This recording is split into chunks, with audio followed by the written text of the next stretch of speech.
How's it going, guys? It's Jake, and I'm here to bring you a really fun activity that you can do from home for all of us bird lovers out there that are trying to get a nice dose of nature. So in Texas, we have hundreds of bird species that are found year-round. Some just pass through during migration, like right now, spring migration, trying to make their way to their breeding grounds. Some are here just for the winter, and some are here in the summertime, where they nest and raise their young.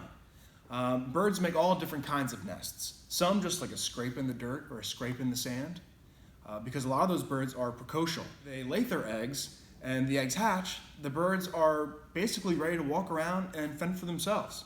Yes, of course, that they're weak and they need to be taken care of and watched over by their parent birds. But other birds are altricial, which means when they're born, they're in a less advanced state. They need that constant care, they need that protection, and they need to be fed by their parent birds. So a lot of the birds that are altricial make really unique nests.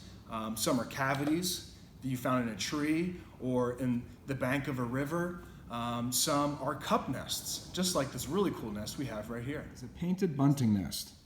Now, remind everyone that we do not want to take any of the nests that we find in our yard or our local park. We want to leave it there for the birds. Even if it's not being used currently, some birds reuse their nests, and some birds will use another bird's nest. So we want to make sure we always leave it the way we found it. But this painted bunting nest is really cool. It's an example of a cup nest, and this type of cup nest by the painted bunting is made typically in only 2 to 3 days. Even though it looks so intricate and detailed, it doesn't take them that long to do it. As you can see, they use vines and twigs and leaves to construct the cup itself, and they use cobwebs and hair from animals to make sure it stays secure into the branches of trees like elms and oaks and mesquites. Now, with using that painted bunting nest as our inspiration, we have a collection of materials where we can make our own nest, everybody. Now, all you need is some nesting material from outside. Now, make sure that you know what you're grabbing so it's not poison ivy leaves or something that potentially has an insect that you don't want to bring into your home. Make sure that it's fallen onto the ground and you know that it's safe. Also, your paper plate, a bird cutout, some crayons, and some glue. You're going to take your plate and you are going to add some glue so you can play the job of the bird. Find out what nesting material works best.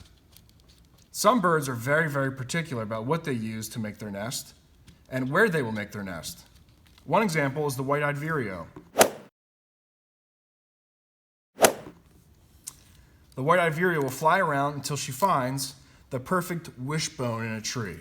She will see how sturdy it is to figure out if she can use materials to hang from it. So we're going to see what sticks the best and what works the best, just like the white-eyed vireo. All right, looks like it's coming together pretty nicely. All right, so now that you're done with your nest, put it off to the side for now so it can dry, and we can start working on our bird. You're gonna make sure you have your bird cut out and your crayons or your markers, whatever you have available to add some color.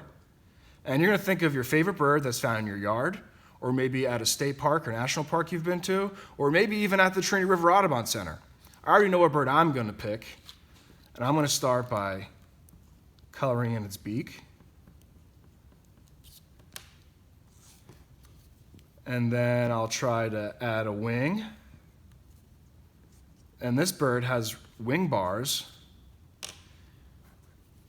And it's got some yellow. And if you can't think of a bird, feel free to look online of birds that might be found in your area. You can look on the Audubon website to see what kind of birds will be found in your neighborhood, in your neck of the woods.